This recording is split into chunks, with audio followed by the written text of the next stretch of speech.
This video is about 2.4 example 1, solving equations with variables that are on each sides and there is no distribution needed.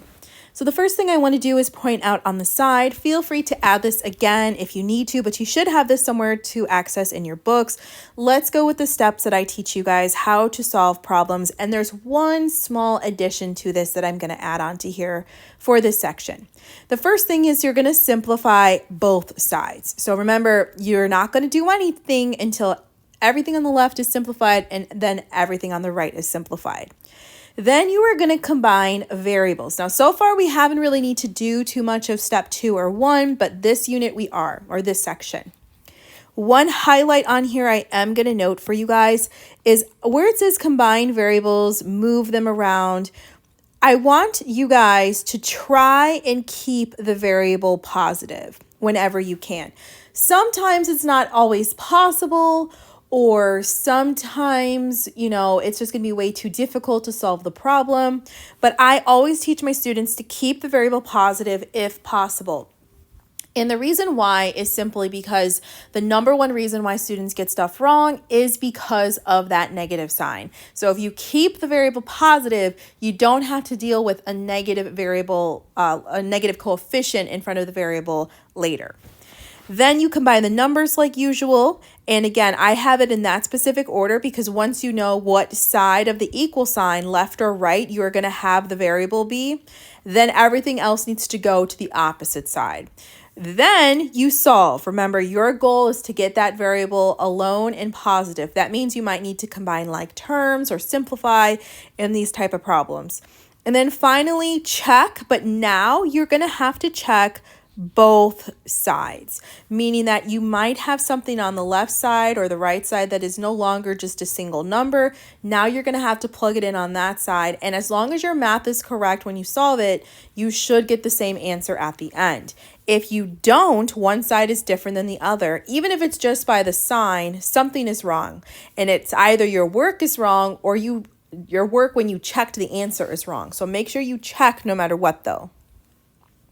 All right, let's take a look at this problem right here and let's go through our steps. So it's 5 plus 7a equals 4a minus 13.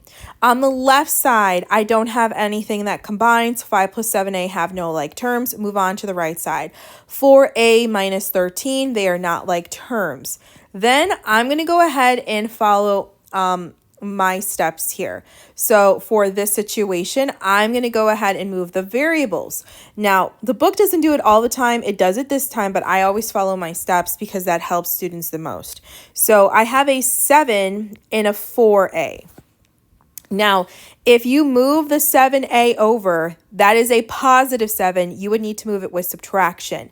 And 4 minus 7 is a negative 3. Your answer will be the same, but if your sign is wrong at the end, then your answer is going to be wrong. So instead, I'm going to decide to move that 4a over to the 7. And what that's going to do is keep the variable positive. So I always move the smaller coefficient to the larger one. And so 4 is smaller than 7, I'm going to move it. And that's a positive 4, so what do I need to do? We need to minus. So it's going to be minus 4 on the right and minus 4a on the left. And then you get to the next step here, which is 5 plus, now 3a, don't lose your variable, equals negative 13. Again, could you have done this differently? Yes, of course. The only difference would be that would be a negative 3a on the right side, but I have a positive 3a now. Then you go ahead and move the numbers. Now that you have only one variable, I now know that that's on the left side, so that means everything else needs to go. So I have a positive 5. How do you get rid of a positive 5? You subtract 5. So subtract 5 from the left and subtract 5 on the right. Then you have 3a equals negative 18. How do you get rid of 3 times?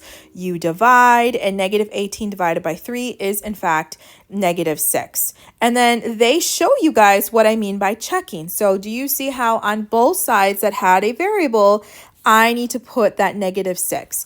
And then you just work both sides out independently of each other, and you should get the same answer if you're right. 7 times negative 6 is negative 42.